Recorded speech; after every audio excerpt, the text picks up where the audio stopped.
Hello YouTube, je suis de nouveau en déplacement. Je me suis rendu à Cannes, dans le sud de la France, parce qu'il y a en ce moment, pendant 3 jours, un événement à surtout pas manquer pour les producteurs de musique. Cet événement se situe au Midem. Vous avez déjà tous entendu parler du Midem. J'ai pas filmé hier la première journée, qui était le mercredi, parce que j'ai fait 10 heures de route avec ma voiture, donc autant vous dire que j'étais complètement naze. Je me suis pris un petit B&B pour 2 nuits. Je vais vous montrer un petit peu.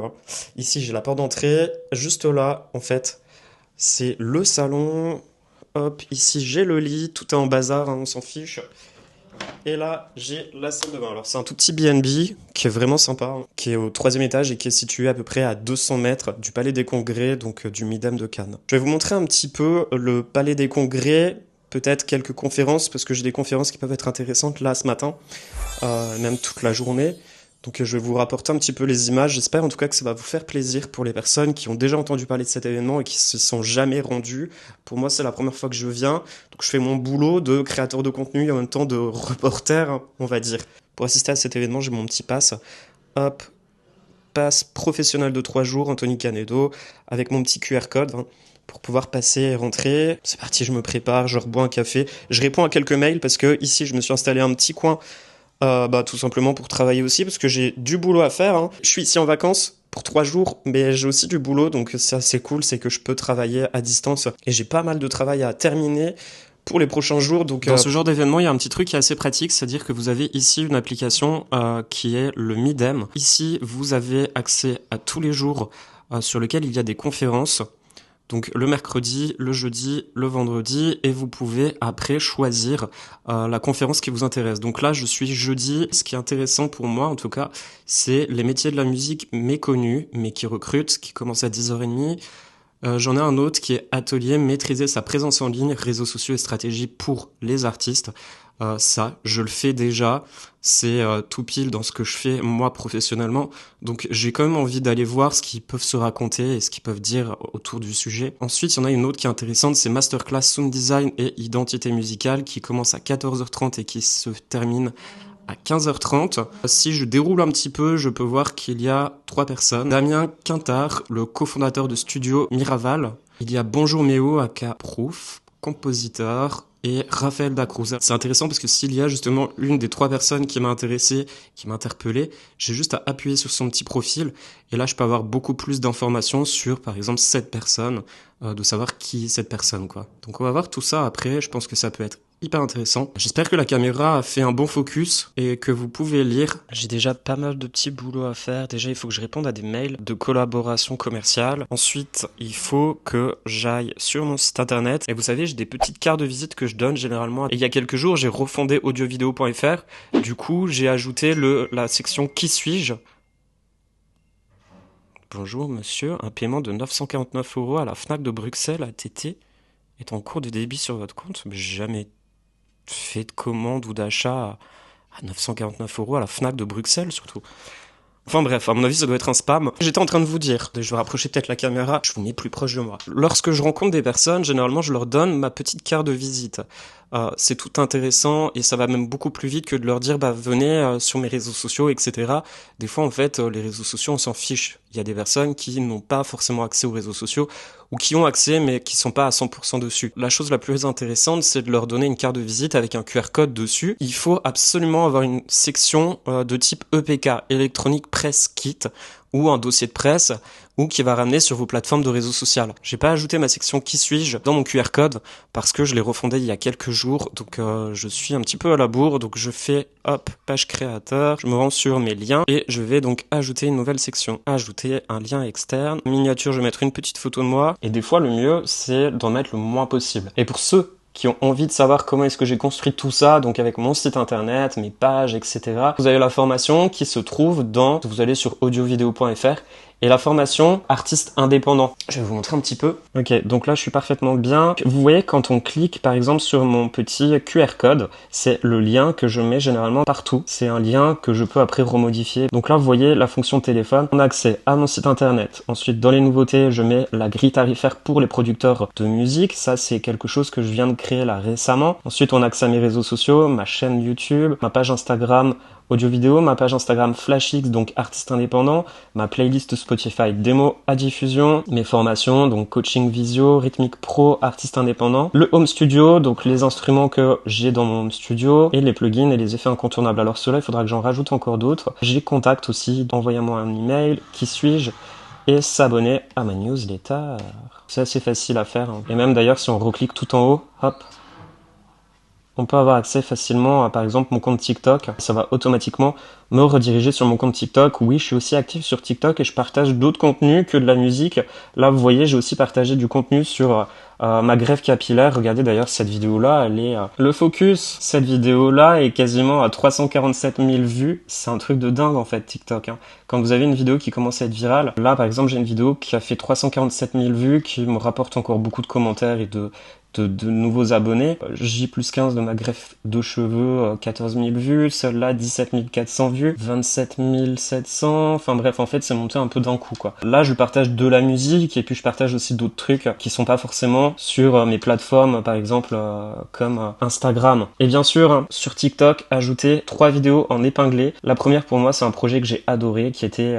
une courte vidéo sur le fait que j'ai produit la musique d'un défilé de mode, un sponsor, donc un instrument que j'ai reçu de la part de Arturia, et une vidéo un petit peu tuto que j'adore encore et qui m'avait apporté, je sais pas, 22 300 vues. Tout le trafic qui vient à chaque fois sur ces vidéos-là, là, les 347 000 vues, ils vont appuyer sur ma page TikTok et ils vont tomber automatiquement sur mes 3 premières vidéos. Donc du coup, ça va faire remonter à chaque fois les 3 premières vidéos et ils sauront ce que je fais, qui je suis. Donc ça, c'est hyper intéressant d'ajouter toujours 3 épingles sur votre compte TikTok. Vous voyez en fait le lien dans mon QR code, vous pouvez le retrouver juste ici et je le mets sur toutes mes plateformes. Donc c'est assez pratique, comme ça vous avez accès à toutes mes informations que je peux moi aussi remodifier dans le temps. Ce petit tutoriel de marketing entrepreneur, j'espère qu'il vous a plu. Dites-moi dans les commentaires si vous faites aussi, et si vous en avez à me partager, n'hésitez surtout pas à le mettre dans les commentaires. Je regarderai avec plaisir chacun de vos liens. J'ai mis mon micro-cravate, mais je vais quand même vous montrer un petit peu où est-ce que l'événement est situé. Alors, ici, il y a une super belle place. Cannes, de toute façon, c'est une ville vraiment très belle. Et juste là, en fait, on a le Palais des Congrès, qui est le Midem.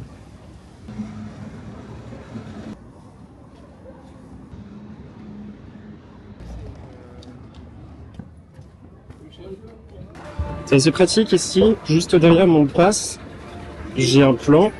Là, il faut que j'aille au niveau 5. Juste ici, au studio Hi-Fi. En fait, c'était là-haut. Merci. En relation avec les régisseurs, qui est un métier à part entière, en fait, qui n'est pas forcément un secteur.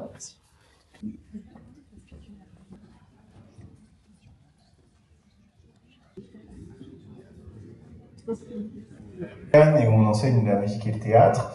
C'est l'enseignement initial.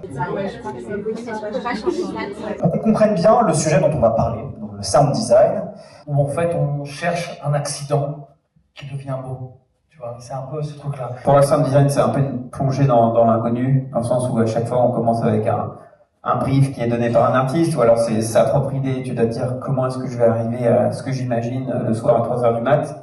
Donc il y a énormément de choses qui peuvent constituer le set design. Ça peut être selon le projet sur lequel vous travaillez, par exemple. Maîtriser le son et justement transformer l'idée, c'est à la fois un aspect humain, c'est-à-dire de comprendre son interlocuteur, quel que soit son idée de départ et le langage qu'il utilise, mais aussi du coup le traduire avec votre propre savoir-faire. Et je pense que le point de départ, c'est peut-être déjà vos parcours et le fait que vous venez de professions ou en tout cas de carrière où vous avez manié le son. L'importance de l'entourage aussi, de bien savoir s'entourer. Ah oui, savoir s'entourer, se renseigner aussi. Et moi, je pense aussi, il faut pas oublier pourquoi on fait ça.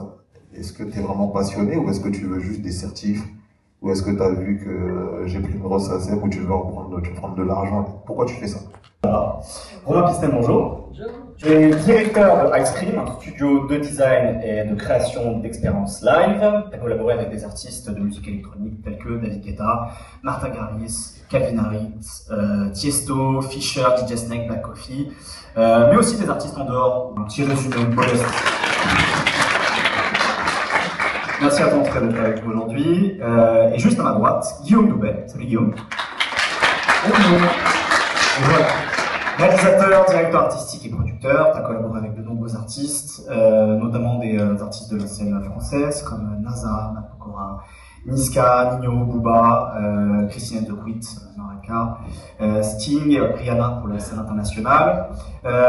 Et puis surtout, tu travailles avec une artiste, ou en tout cas, tu as un collaborateur privilégié d'une artiste qui s'appelle Shai, ce qui t'a valu pas mal de reconnaissance justement critique avec une victoire de la musique et un Flam Award pour Commando. Et puis beaucoup d'éloges aussi sur ces 3 concerts à Shai, Acte 1, Acte 2 et Acte 3. Toutes les masterclass sont terminées et il pleut à torrent. Je me suis quand même posé en terrasse, en extérieur, pour manger une pizza. Hop, je vais vous montrer tout ça. Regardez. Tous les gens se sont réfugiés là où il pleut pas.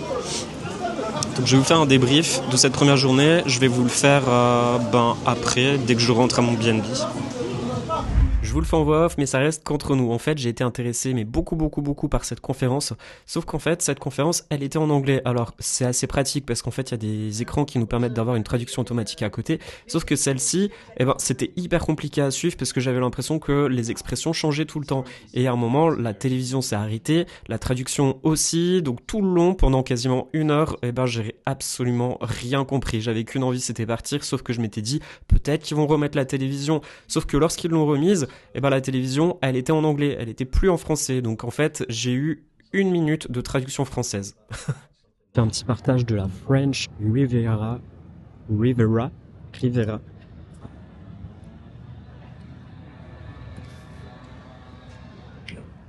Palais des Congrès, le Midem de Cannes, il est juste là-bas.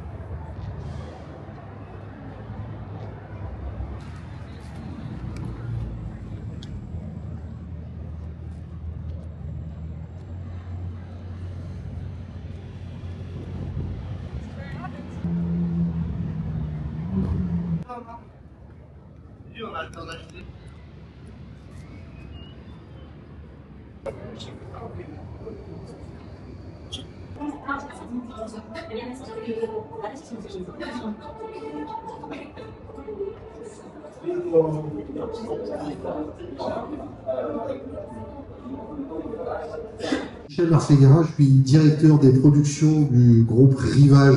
Pour ceux qui ne connaissent pas, Rivage, c'est ex-groupe Fimalac.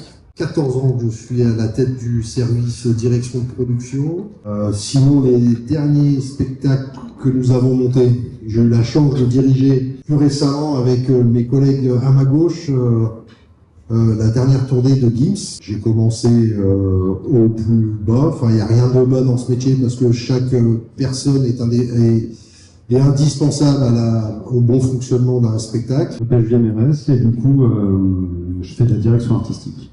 Donc de la scénographie, de la mise en scène de concerts. Dernièrement, Gims, très récemment, Gala des Pieds Jaunes. Hier soir, on a sorti aussi le nouveau Monte Cristo aux Folies Bergères, PLK, SCH, plein d'artistes qui me font l'honneur de me donner leur confiance. Concrètement, mon job, il est hyper simple.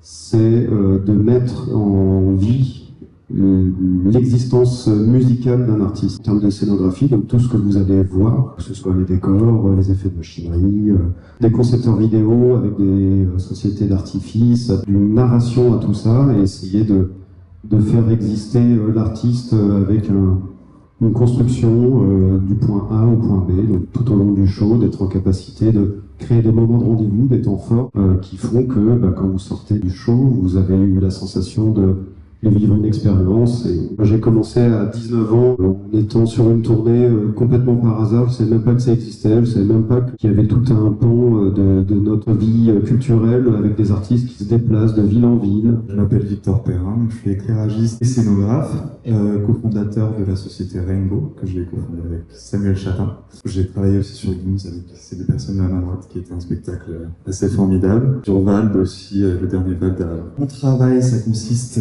à mettre en lumière ce qui se passe sur scène. Mettre en lumière, c'est pas juste éclairer, faire en sorte que l'artiste se voit, c'est renforcer les émotions qu'on veut partager avec la musique. créer un univers ou le renforcer. Mon parcours, c'est un petit peu pareil. 19 ans, j'ai commencé par pousser des caisses et petit à petit, on m'a fait confiance, je suis parti en tournée et j'en suis là aujourd'hui. Je suis Simon Bordeaux et je suis cofondateur avec Hugo Berardi et Romain Artinière d'une entreprise de production de spectacle qui s'appelle Hugo & Play. Je suis directeur de production, en plus du rôle un peu d'associé. Mon travail à moi, ça consiste à mettre sur la route, mettre sur scène une idée, une envie, une proposition. Donc, on travaille beaucoup avec des orchestres symphoniques, avec des grandes compagnies de danse ou sur des projets de comédie musicale, ce qui fait qu'on travaille assez peu, par contre, avec des artistes en tant que tels, avec des grands noms des musiques actuelles. On travaille beaucoup sur des projets de musique de film, de ciné-concert, de tournées d'orchestre symphonique. Mon boulot à moi, c'est de mettre tous ces gens-là sur la route, faire en sorte qu'il y ait du monde dans les salles et que, au bout du compte, l'addition soit positive financièrement pour pouvoir recommencer encore et encore et développer de nouveaux projets. En ce qui concerne mon parcours personnel, un petit peu pareil. Je suis passé par la case ouvreur au théâtre, chauffeur, stagiaire à tout faire dans des festivals, beaucoup bénévoles dans les festivals, et puis de fil en aiguille, j'ai rencontré les deux personnes avec qui, quelques années plus tard, on allait monter cette entreprise. On a travaillé ensemble pour pas mal d'autres gens. Et on le voit sur les recrutements, ou c'est pas un jeune qui sort d'école, le terrain, il faut y passer. Et voilà, c'est inévitable. Il faut connaître ce que font ses camarades de jeu avant de pouvoir avoir la prétention d'envoyer.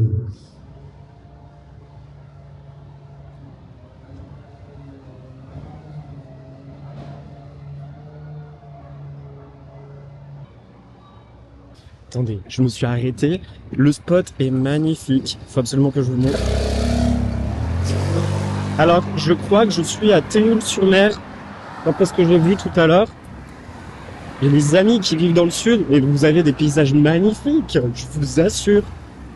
En plus, là, c'est la fin d'après-midi, il fait super beau. Regardez-moi ça. Attendez, je vais tourner la caméra. Regardez-moi ce spot. Franchement, c'est un spot magnifique. Je suis accro. Le sud de la France, mais les gens qui vivent ici, vous vous rendez compte de la chance que vous avez? Ah, j'ai un fucking gros zoom. Voilà. Mais sérieux, les gens qui vivent dans le sud, vous vous rendez compte du spot que vous avez tous les jours? Allez, je reprends la voiture. Attendez, je me suis arrêté encore dans un nouvel endroit. C'est un spot qui est vachement beau. Faut absolument que je vous montre. Alors, en fait, ici, je peux voir à peu près toutes les villes du sud de la France. Et si j'ai bien compris, Cannes, c'est là-haut. Je vais zoomer. Théoul-sur-Mer, là où j'étais tout à l'heure, c'est dans ce petit renfoncement qui était là-haut. Mais vraiment, vous avez des paysages de fou. Vous êtes sérieux? Ça faisait des années que j'étais pas revenu dans le sud. Et je me souvenais plus que les paysages étaient aussi beaux. Ah, je dézoome. Non, vraiment, je suis choqué. C'est magnifique.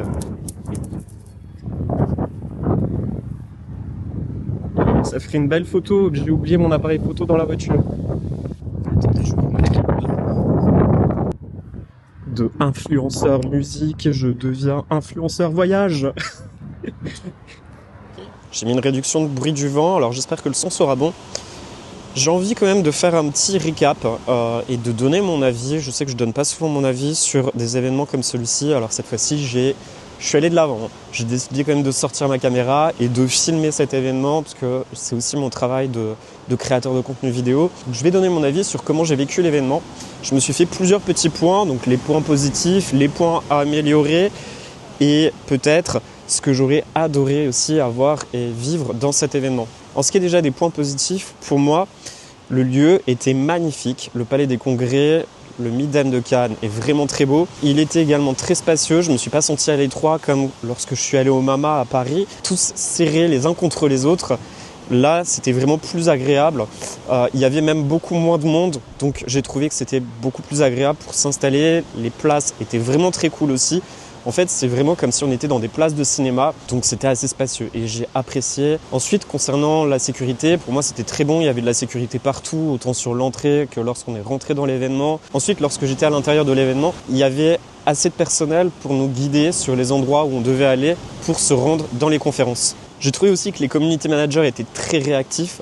Je suis désolé, quand je regardais un petit peu leur réseau social, notamment Instagram, dès qu'il y avait une conférence, elle était automatiquement envoyée sur Instagram avec vraiment le beau filtre du Midem, etc. Tout était là pour nous donner des étoiles plein les yeux, du moins pour ceux qui n'étaient pas présents sur l'événement. J'ai trouvé aussi qu'il y avait moins de conférences qu'au MAMA à Paris, donc le fait qu'il y ait moins de conférences qu'au MAMA à Paris, ça nous laissait plus de temps pour assister aux autres conférences qui étaient juste sur l'après. Du fait qu'il y a moins de conférences, c'était beaucoup plus facile d'accéder à chacune des conférences et ça c'était assez pratique. Je vais maintenant vous donner mes points négatifs. J'ai pas tendance à vous donner souvent mon avis sur ma chaîne YouTube, mais cette fois-ci j'ai envie quand même d'en faire part. Alors en ce qui est déjà du nom de l'événement, il n'y avait pas de nom. On ne sait pas quel était l'événement. En fait, le nom de l'événement c'était 60e Midem. Mais à quoi ça correspond? Honnêtement, c'était l'industrie musicale qui était dans cet événement et on ne sait pas comment appeler cet événement. Pour moi, je l'appelle, c'est une conférence autour de l'industrie musicale. Mais c'est tout. En fait, il n'y a pas de nom particulier sur cet événement. Alors que quand j'étais au MAMA à Paris, ça s'appelait MAMA Music and Convention. Donc on savait tout de suite que c'était une convention autour des acteurs de l'industrie musicale. Ensuite, il y avait des conférences qui étaient en anglais. Honnêtement, je suis français.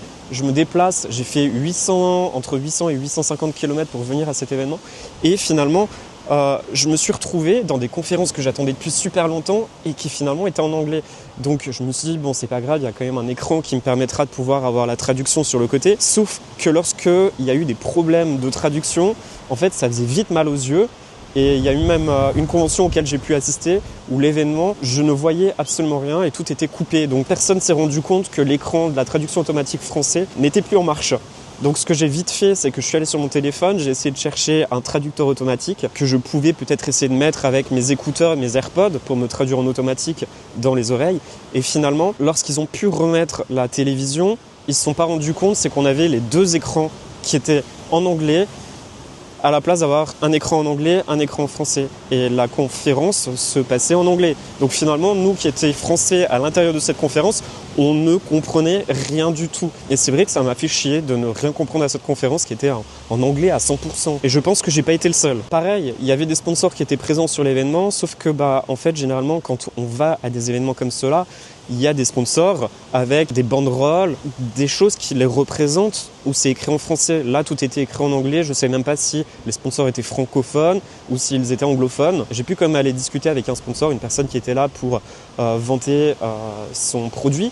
Sauf qu'en fait, il parlait français. Donc je me suis dit, mince, pourquoi on n'a pas parlé avant alors qu'en fait, j'ai cru que vous étiez anglais. Donc finalement, je ne suis même pas allé voir les sponsors qui étaient présents sur l'événement. Je dois aussi vous parler des tarifs, parce que j'ai trouvé que l'offre n'était pas du tout en cohérence avec tout le public qui pouvait venir. En fait, il y avait plusieurs offres. Il y avait une offre pour les étudiants, donc pour les moins de 25 ans. Il y avait une offre demandeur d'emploi et une offre pour les professionnels. L'offre passe jeune pour les étudiants était à 60 € pour un pass de 3 jours. L'offre demandeur d'emploi était aussi un pass de 3 jours à 60 €. En revanche, pour un pass professionnel qui avait les mêmes avantages que le pass jeune et le pass demandeur d'emploi, était à 270 €. Mais pourquoi est-ce qu'un entrepreneur devrait payer plus cher qu'un jeune ou qu'un demandeur d'emploi? Je suis désolé, quand tu es entrepreneur, tu as aussi énormément de charges à payer. Et c'est pas parce que tu es professionnel que tu dois absolument payer beaucoup plus cher qu'un demandeur d'emploi ou qu'un jeune étudiant de moins de 25 ans. Et quand tu es entrepreneur, que tu es fier de le dire, tu es obligé de payer 270 € alors que tu as un pass avec un tarif divisé par 3 qui aura les mêmes avantages qu'un demandeur d'emploi ou un jeune. Je ne sais pas si je me suis bien exprimé. Et en fait, les 3 passes avaient les mêmes avantages. C'est-à-dire qu'en fait, on n'avait pas accès au concert le soir. Ensuite, j'ai trouvé que j'ai assisté à des conférences qui ne m'ont rien appris. J'aime bien écouter les conférences sur lesquelles l'intervenant nous raconte un petit peu son mindset, où il nous donne des astuces. Je vous dis ça, c'est parce que lorsque je vais à une conférence, j'aime beaucoup apprendre sur la personne qui est en face. J'aime beaucoup apprendre son parcours. Pour moi, c'est une masterclass. Et là, j'ai pu assister à des masterclass sur lesquelles j'avais plus l'impression qu'on parlait d'IA musicale à la place de nous parler d'un parcours professionnel ou de recevoir des astuces qui nous permettent justement d'accéder à peu près au même parcours qu'eux. Alors, j'ai quand même assisté à une masterclass où l'intervenant nous a dit qu'il avait tellement de portes qui se fermaient à lui que personne ne lui répondait, que personne ne voulait travailler avec lui. Donc finalement, ce qu'il a fait, c'est qu'il a créé lui-même sa propre structure et il a créé lui-même son show. Cette phrase-là m'a beaucoup marqué et justement, c'est ça qu'il faut faire dans la vie.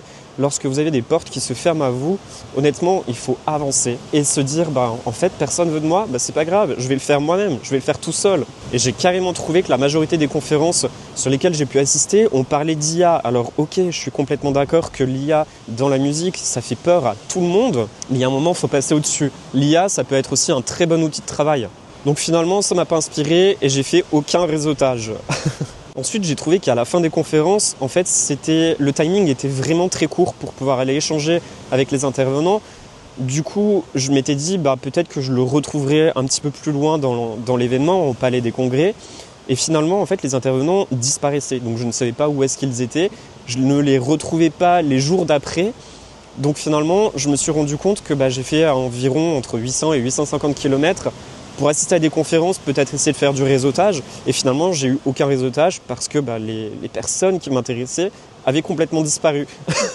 Ce que j'aurais adoré avoir d'un événement comme celui-ci, c'est surtout déjà d'avoir un nom, parce que là, en fait, juste Midem, ça ne me parle pas. J'aurais préféré avoir Midem Musique Convention, ça aurait été plus judicieux de le mettre, autant pour moi que pour d'autres personnes qui se demandaient il se passe quoi au Midem.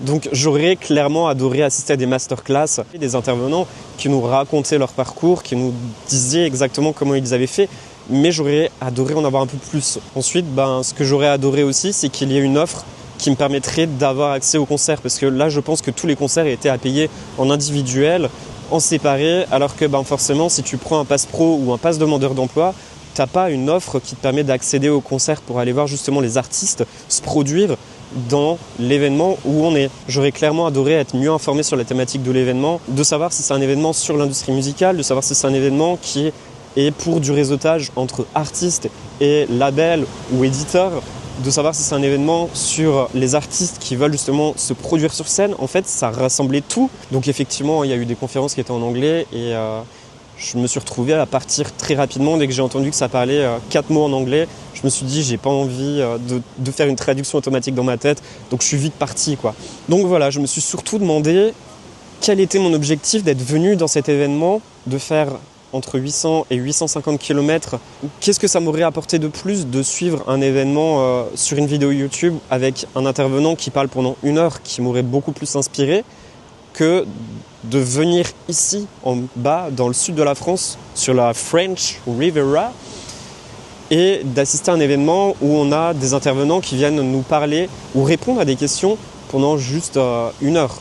Alors que des fois, il y a des podcasts qui sont beaucoup plus inspirants et où on est beaucoup plus inspiré quand on arrive à la fin du podcast que dans cet événement où on avait surtout une personne qui animait, donc qui posait des questions, et des intervenants qui répondaient aux questions. Pour moi, la prochaine, ça va être le Soundfest dans l'ouest de la France. Il me semble que c'est à Nantes, en avril. D'ailleurs, je ne me suis jamais rendu dans l'ouest de la France, donc je pense que ça va être aussi l'occasion d'y aller. Là, j'avais jamais été à Cannes. Pour moi, ça a été l'occasion de venir à Cannes. D'ailleurs, la ville est très belle. Et je trouve d'ailleurs que pour le Soundfest, le tarif est clairement beaucoup plus agréable parce que là, je vais payer que 25 € pour un pass de 3 jours. Donc toutes les personnes qui ne sont jamais venues à ce genre d'événement, honnêtement, je vous recommande aussi de venir faire un tour au Soundfest et peut-être qu'on se croisera. Donc contre 270 € le pass de 3 jours à Cannes, 150 €, il me semble, le pass de 3 jours à Paris. Là, on est sur un pass de 25 € pour 3 jours. Et ça va être même un peu plus geek, je pense qu'on va beaucoup plus parler musique informatique. Et ça va être trop cool. Donc dites-moi dans les commentaires si vous connaissez des autres événements autour de l'industrie musicale en France, si possible, ça serait trop cool. Parce que je suis français, j'aime beaucoup aussi ma langue et j'ai pas envie d'avoir une traduction automatique. Je ne connais rien du tout à l'anglais, j'adorerais être bilingue mais je le suis pas.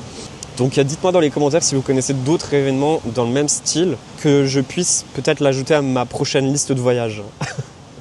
Allez, sur ce, je vous laisse, je vous fais plein de bisous. J'espère en tout cas que vous avez adoré cette vidéo. N'hésitez surtout pas à m'envoyer plein de pouces bleus, Ça me fera trop plaisir d'avoir votre soutien sur toute cette vidéo. Je suis d'ailleurs à Saint-Raphaël, je suis venu passer le week-end chez ma cousine.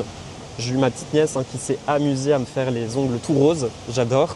J'espère en tout cas que vous avez adoré cette vidéo. J'ai mis mon micro-cravate avec un réducteur de bruit pour le vent. Il y a beaucoup de vagues derrière. Je vais vous montrer d'ailleurs, c'est vraiment très beau. Hop, donc Saint-Raphaël, c'est un endroit magnifique.